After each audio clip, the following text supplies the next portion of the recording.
بسم اللہ الرحمن الرحیم۔ السلام علیکم۔ پرانے وقتوں کی بات ہے، کسی ملک میں ایک بادشاہ رہا کرتا تھا جو ظالم اور عیاش طبیعت کا مالک تھا۔ ہر رات جوان لڑکی کے ساتھ رات گزارتا تھا۔ بادشاہ ہونے کے ناطے اس کو دنیا کی تمام سہولتیں حاصل تھیں، مگر پھر بھی وہ بے چین رہتا تھا، کہیں بھی اسے سکون نہ آتا تھا۔ وہ ہر وقت سکون کی تلاش میں مارا پھرتا تھا۔ وہ نجومیوں سے اس کا حل معلوم کرتا، کوئی اس کو بتاتا کہ بادشاہ سلامت کو شکار پر جانا چاہیے، کوئی کہتا کہ خوبصورت عورت کے پہلو میں رہا کرو، کوئی اسے کہتا کہ عیش و عشرت کے ساتھ ہی بے فکر ہو کر جینے کی کوشش کرو۔ ہر کوئی طرح کے مشورے دیتا، مگر بادشاہ کے دل کو چین نہیں آتا تھا۔ وہ تمام سہولتوں کے باوجود سکون کی تلاش میں مارا پھرتا تھا۔ ایک دفعہ کا ذکر ہے کہ بادشاہ اپنے صافیوں کے ساتھ شکار پر نکلا ہوا تھا کہ راستے میں اسے ہرن دکھائی دیا۔ بادشاہ کو وہ ہرن بہت پسند آیا۔ بادشاہ اس ہرن کو شکار کرنے کا سوچنے لگا۔ بادشاہ اور ہرن کا شکار کرنے کے لیے اس کے پیچھے بھاگنے لگا۔ وہاں سے بھاگتے ہرن بادشاہ کو ویرانے میں لے گیا۔ یوں بادشاہ اپنے سپاہیوں سے بچھڑ گیا۔ اسی ویرانے میں چلتے بادشاہ کو ایک غار دکھائی دی۔ بادشاہ اس غار میں داخل ہو گیا۔ غار میں ایک سمت سے آواز آ رہی تھی۔ بادشاہ اس آواز کی طرف بڑھا تو ایک بزرگ اور ان کی بیٹی دکھائی دی۔ وہ بزرگ اپنی بیٹی سے کچھ کہہ رہا تھا۔ بادشاہ چھپ کر اس بزرگ کی باتیں سننے میں مشغول ہو گیا۔ بزرگ اپنی بیٹی سے کہہ رہے تھے کہ اللہ بہت مہربان ہے، وہ کب کسی کی غلطیوں کو معاف کر کے اپنی راہ میں جوڑ لے یہ کوئی نہیں جانتا۔ بادشاہ نے جب وہ لڑکی دیکھی تو وہ بادشاہ کی نظر کو بھا گئی۔ لڑکی کو دیکھتے ہی بادشاہ نے بزرگ سے کہا کہ یہ لڑکی مجھے پسند آ گئی ہے، میں اسے اپنے ساتھ لے کر جاؤں گا اور محل میں اپنے ساتھ رکھوں گا۔ بزرگ بادشاہ کو سمجھانے لگے کہ یہ میری ایک لوتی اولاد ہے اور میرے بڑھاپے کا واحد سہارا ہے، لہذا تم اسے میرے ساتھ رہنے دو۔ مگر بادشاہ نے بزرگ کی ایک نہ سنی اور لڑکی کو اپنے ساتھ ہی لے گیا۔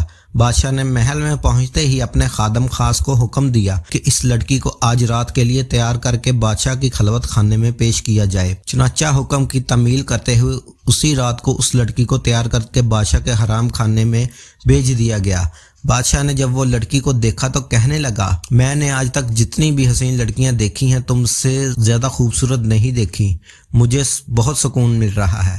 یہ سن کر لڑکی کہنے لگی، بادشاہ سلامت، اگر اجازت ہو تو ایک بات کہہ سکتی ہوں؟ بادشاہ نے کہا، اجازت ہے۔ لڑکی نے کہا، میں ہر نماز اپنے وقت پر ادا کرتی ہوں، آج میں نے ابھی تک عشاء کی نماز نہیں پڑھی تو یہ میری نماز رہ جائے گی اور اس کی وجہ سے آپ کو سخت عذاب ہوگا۔ ایک تو آپ نے خود نماز ادا نہیں کی اور نہ ہی مجھے نماز ادا کرنے دے رہے ہیں۔ اگر آپ مجھے نماز ادا کرنے دیں تو ہو سکتا ہے کہ اللہ آپ کے دل کو ہمیشہ کے لیے سکون دے دے۔ بادشاہ نے کہا، تم کیا چاہتی ہو؟ لڑکی نے بادشاہ سے کہا، میں ایک بار نماز ادا کر لوں، پھر جو آپ کا دل چاہے وہ میرے ساتھ کر لینا۔ بادشاہ لڑکی کی پیشکش قبول کرتا۔ لڑکی نے وضو کیا اور نماز پڑھی اور اللہ کے حضور دعا کرنے لگی کہ اے اللہ، تو جانتا ہے کہ مجھے آج تک کسی نامحرم نے چھوا تک نہیں، لہذا تو میری اس بات سے جان چھڑا دے۔ لڑکی نماز پڑھنے گئی تو بادشاہ بستر پر لیٹا لڑکی کا انتظار کرنے لگا اور وہیں پر بادشاہ کو نیند آ گئی۔ لڑکی جب واپس آئی تو اس نے دیکھا کہ بادشاہ سو گیا ہے۔ وہ چپکے سے وہاں سے نکلی اور محل سے باہر آ گئی۔ بادشاہ نے اسی رات خواب میں اس لڑکی کو دیکھا کہ وہ لڑکی محل میں کچھ تلاش کر رہی ہے۔ خواب میں اس نے پوچھا کہ تم کیا تلاش کر رہی ہو؟ تو وہ لڑکی کہنے لگی کہ میں ہرن تلاش کر رہی ہوں۔ بادشاہ نے جب یہ سنا تو غصے میں چلانے لگا کہ محل میں ہرن کہاں سے آ گئی؟ اگر ہرن تلاش کرنا ہے تو جنگل میں جاؤ۔ لڑکی بادشاہ کی بات سن کر کہتی ہے، اگر ہرن محل میں نہیں مل سکتا تو سکون بھی محل میں بیٹھ کر نہیں مل سکتا۔ عشائش میں زندگی گزار کر، لوگوں پر ظلم و جبر کر کے، لڑکیوں کے پہلو میں رات گزار کر، عیاشیوں میں دن رات گزار کر اور عیاش برے کھانے اور مشروبات بھی کھا پی کر رب کو نہیں پایا جا سکتا۔ اگر رب کو پانا ہے تو جنگل میں جا، وہاں تجھے رب ملے گا جہاں وہ تیرا انتظار میں ہے۔ اس سے پہلے ایسا نہ ہو کہ کہیں دیر ہو جائے اور موت تجھے آن پکڑے۔ یہ بات سن کر بادشاہ لڑکی کو بلانے کی کوشش کرتا ہے، مگر لڑکی غائب ہو چکی ہوتی ہے۔ بادشاہ کی آنکھ کھلتی ہے، وہ ادھر ادھر نظر دوڑاتا ہے، اسے لڑکی کہیں نظر نہیں آتی۔ وہ پورے محل میں لڑکی کو تلاش کرواتا ہے، لڑکی کا کوئی سراغ نہیں ملتا۔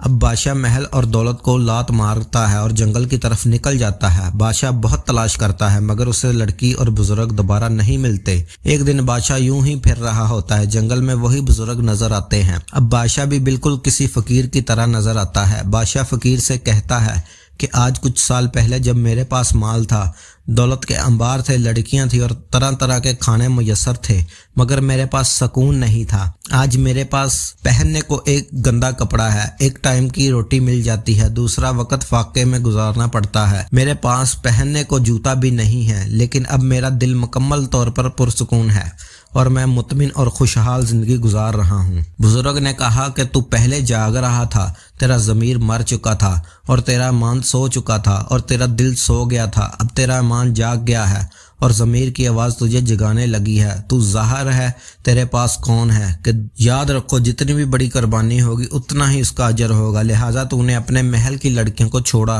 جا میری نیک بیٹی تیرے ساتھ نکاح کے انتظار میں کب سے بیٹھی ہے، جا تو اس سے جا کر نکاح کر لے۔ یہ سن کر بادشاہ بہت خوش ہوا اور اس لڑکی کے ساتھ اپنے وطن واپس لوٹ گیا اور عام لوگوں کی طرح زندگی گزارنا شروع کر دی۔ لوگوں نے جب اس کو دیکھا کہ ایک ظالم بادشاہ راست پر آ گیا ہے اور لوگوں کے ساتھ انتہائی اچھا سلوک کرنے لگ گیا ہے، تو لوگوں نے اصرار کیا کہ آپ دوبارہ اس ملک کی بادشاہ بن جائیں، کیونکہ آپ کے بعد کسی میں بھی اتنی سخت اور قابلیت نہیں کہ اس ملک کی حکمرانی سنبھال سکے۔ چنانچہ آپ کو اس ملک کی حکمرانی کا تجربہ ہے، لہٰذا آپ دوبارہ اس منصب کو سنبھال لیں۔ لوگوں کے بیچ اصرار پر وہ دوبارہ بادشاہ بن گیا، مگر اس بار وہ بادشاہ رحم دل ہو گیا تھا اور اپنے لوگوں پر بڑا مہربان تھا اور لوگ بھی اس سے خوش۔ ایک رات بادشاہ نماز ادا کر کے اللہ کا شکر ادا کر کہنے لگا کہ میں خوش نصیب ہوں کہ مجھے دوبارہ حکومت ملی، آخر میں نے ایسی کون سی نیکی کی ہے۔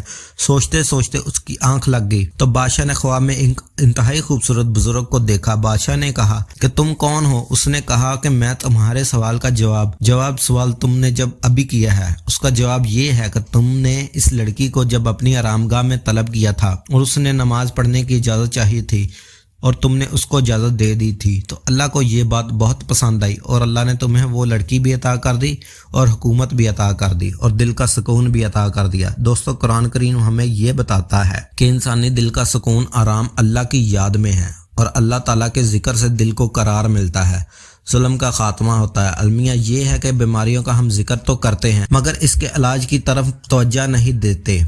ہم لفظی اور زبانی کلامی باتوں پر یقین تو رکھتے ہیں مگر قرآن و حدیث کی تعلیمات پر عمل کرنے سے کتراتے ہیں۔ اللہ تعالیٰ ارشاد فرماتا ہے، بھلا وہ کون ہے جب بھی کوئی بے قراری سے اسے پکارتا ہے تو وہ اس کی دعا قبول کرتا ہے اور تکلیف دور کرتا ہے۔ امید ہے دوستو آج کی یہ ویڈیو آپ کو پسند آئی ہوگی۔ اگر میری ویڈیو آپ کو اچھی لگی ہو تو میری ویڈیو کو لائک کر دیں اور میرے چینل کو سبسکرائب کر دیں۔ ملتے ہیں اگلی ویڈیو میں، تب تک کے لیے اللہ حافظ۔